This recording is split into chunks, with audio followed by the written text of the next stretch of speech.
chimie et cette fois on va venir parler de la régulation 6.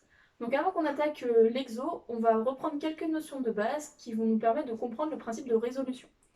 Donc avant tout, ce qu'il faut savoir, c'est que la régulation 6 ou régulation par facteur 6, c'est une régulation transcriptionnelle qui va donc s'opérer au niveau de la synthèse des ARN messagers.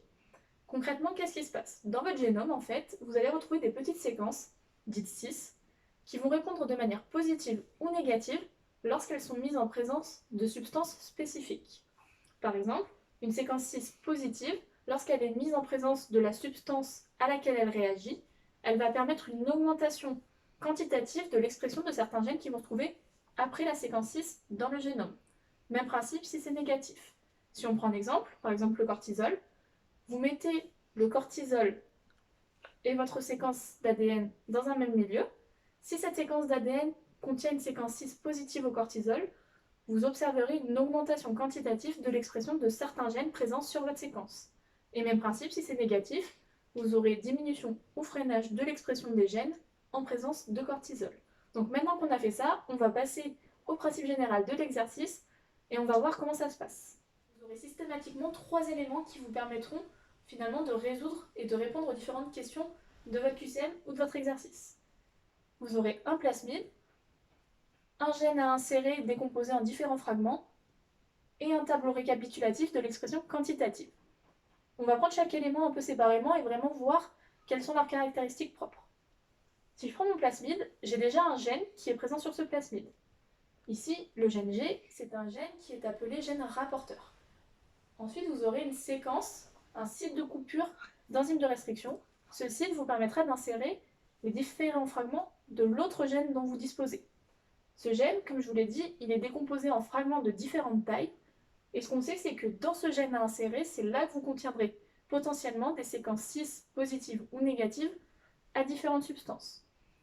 Et enfin, votre tableau récapitulatif, vous aurez systématiquement l'expression quantitative de votre gène, soit déjà présent dans le plasmide, soit de votre gène que vous allez insérer. Donc finalement, ce qu'on va étudier, c'est soit le gène rapporteur, soit le gène à insérer.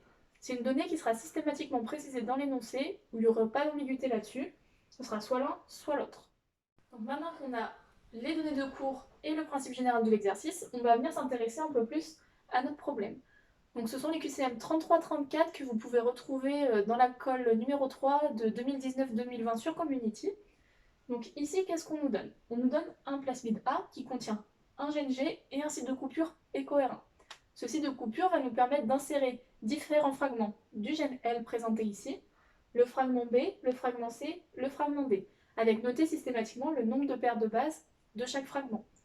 Et enfin, vous avez le tableau récapitulatif de l'expression quantitative du gène G, puisque dans cet exercice, on va s'intéresser à l'influence des séquences 6 sur notre gène rapporteur, donc gène déjà présent dans le plasmide. Donc qu'est-ce qu'on nous dit ici? C'est que lorsqu'on va insérer les différents fragments dans notre plasmide, on obtiendra les plasmides correspondants. Donc en insérant le fragment B, vous obtiendrez le plasmide B, le fragment C, le plasmide C, le fragment D, le plasmide D. Et enfin, on va récapituler les données ici et on va étudier différentes choses. Le plasmide en présence d'un milieu dit normal, le plasmide en présence d'une substance R, le plasmide en présence d'une substance Y et enfin le plasmide en présence d'une substance T. Ce qu'on va venir étudier, c'est est-ce que dans les différents fragments insérés du gène L, j'ai oui ou non des séquences 6 régulatrices qui vont répondre aux substances R, Y et T, et si oui, de manière positive ou négative. Donc finalement, on va regarder un peu ce qui se passe, et aussi une donnée importante à relever dans cet exercice, mais qui est vraiment propre, c'est-à-dire que vous ne pouvez pas généraliser, c'est qu'on nous dit ici que l'expression elle est significativement différente lorsque j'ai une différence de plus de 50 de valeurs. Par exemple ici, entre cette valeur et cette valeur, j'ai plus de 50, donc on va dire que l'expression est significativement différente. Ne pas généraliser, c'est vraiment une donnée propre à cet exo. Donc maintenant, si on observe ce qui se passe. Si je prends mon plasmide A, donc mon plasmide de base, que ce soit en milieu normal, en présence de la substance R, de la substance Y ou de la substance T, j'ai toujours en fait une expression similaire. Qu'est-ce que ça veut dire? Ça veut dire qu'on exclut le fait que le plasmide A puisse contenir une séquence 6 positive ou négative, que ce soit à la substance R, à la substance Y ou à la substance T. Maintenant, si on prend le plasmide B, qu'est-ce qui se passe? on observe que dès l'insertion du fragment B du gène L, on a une légère augmentation de l'expression quantitative du gène. Mais cette expression est identique que ce soit le fragment B inséré, le fragment C ou le fragment D. On reste à 150. On va venir reprendre au cas par cas qu'est-ce qui se passe lorsque je mets chaque plasmide en présence de différentes substances. Un point important à noter avant qu'on attaque, c'est que vous êtes d'accord que ces différents fragments du gène L, finalement, le fragment B est contenu dans le fragment C, qui lui-même est contenu dans le fragment D. C'est un point important à noter pour la suite de l'exo, puisque ça nous permettra de délimiter les zones où on pense que sont situées les différentes séquences cis-régulatrices. Donc c'est parti. Si on prend le plasmide B, en présence de la substance R, on voit que, par rapport au milieu normal, on n'a pas de différence significative en termes quantitatifs de l'expression. Donc finalement, on peut exclure le fait qu'il existe une séquence cis régulatrice positive ou négative à la substance R au sein du fragment B. On fait la même chose pour la substance Y. La valeur ici 250 ne diffère pas significativement de la valeur en milieu normal. Donc pas de séquence cis positive ou négative à la substance Y. Et même principe pour la substance T. Donc finalement, qu'est-ce qu'on peut dire? C'est que pour le fragment B, je n'ai aucune séquence cis positive ou négative aux substances R, Y et T. Plus concrètement, ça veut dire qu'on exclut la présence de substances cis entre plus 1 et moins 100 paires de bases sur le gène L. Pourquoi on dit moins 100 paires de bases? C'est que vous êtes d'accord que ici vous avez la zone plus 1 de votre gène et que de ce côté-là on est en 5'. Or la lecture d'une séquence d'ADN c'est toujours de 5' en 3'. Donc là on le lit à l'inverse, de 3' en 5'. C'est pour ça qu'on parle de plus 1 à moins 100 paires de bases. Maintenant on va venir regarder ce qui se passe au niveau du plasmide C, donc après insertion du fragment C. Petit rappel, on exclut la présence de séquences 6 entre 100 paires de bases et 0 paire de bases, donc cette zone-là. Donc finalement, au niveau du fragment C, s'il y a présence de séquence 6, ce sera forcément entre moins 100 et moins 200. Donc c'est parti. Si on prend le milieu normal, comme on l'a dit tout à l'heure, c'est exactement la même chose que pour le plasmide B. Si on prend en présence de la substance R, l'expression ne diffère pas significativement du milieu normal. Donc, pas de présence de séquence cis régulatrice positive ou négative à la substance R. Maintenant, si je prends la substance Y, on voit que j'ai une augmentation significative de l'expression du gène G en présence de substance Y. Qu'est-ce que ça veut dire? Ça veut dire que, au niveau de mon fragment C, j'ai une séquence cis positive à la substance Y. Et enfin, si je prends la substance T, je retrouve une valeur 255 proche de ma valeur de milieu normal, et donc on peut dire qu'on n'a pas de séquence cis positive ou négative à la substance T. Finalement, qu'est-ce qui se passe? Je peux affirmer que j'ai une séquence cis positive qui va se trouver entre moins 100 et moins 200 paires de bases au niveau du fragment C, séquence cis positive à la substance Y. Si on passe maintenant au fragment D, toujours le même principe, la valeur de 150 en milieu normal, classique. En présence d'une substance R, toujours pas d'augmentation ou de diminution significative de l'expression, donc toujours pas de séquence cis positive ou négative à la substance R. Maintenant, si je prends la substance Y, qu'est-ce que j'observe? Une augmentation significative de l'expression en présence de substance Y, donc séquence cis positive.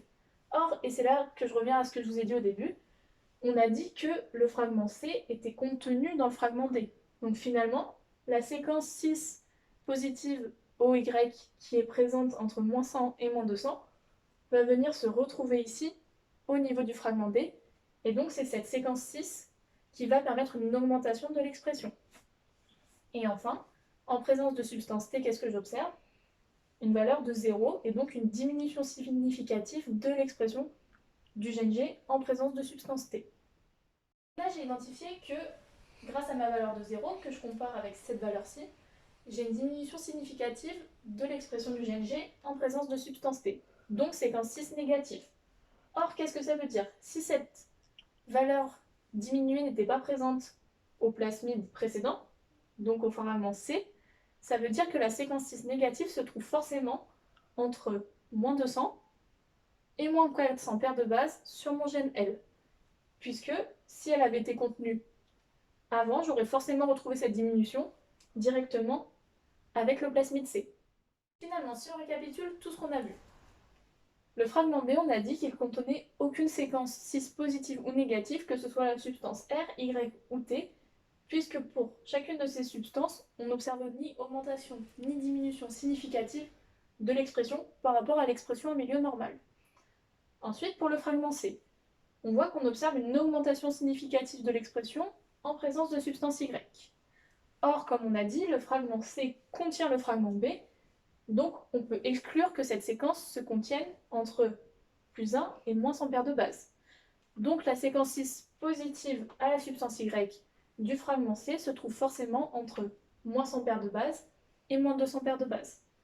Enfin, pour le fragment B, j'observe toujours cette augmentation en présence de la substance Y, mais elle ne diffère pas significativement de l'expression augmentée au niveau du fragment C. Donc qu'est-ce que ça veut dire? Ça veut dire que la séquence qui permet d'augmenter l'expression ici est exactement la même que celle qui permet d'augmenter l'expression sur le fragment C. Donc finalement, c'est bien la séquence 6 positive à la substance Y qui se trouve entre moins 200, moins 100 pardon, et moins 200 au niveau du fragment C qui se retrouve au niveau du fragment B qui permet cette augmentation. Enfin, la diminution significative de l'expression au niveau du fragment B, comme elle est observée que à ce niveau-là et pas au niveau du fragment C, on peut en déduire que cette séquence 6 négative se trouve forcément entre moins 200 et moins 400 paires de bases sur notre gène L. Donc voilà, c'est fini pour cette vidéo. J'espère que j'ai pu vous aider à mieux comprendre la notion de régulation 6. Si vous avez la moindre question, n'hésitez pas sur le forum community qui est à votre disposition. Vous avez aussi une grosse banque de données pour vous entraîner sur ce type d'exo. Courage, force et honneur et bisous les loulous!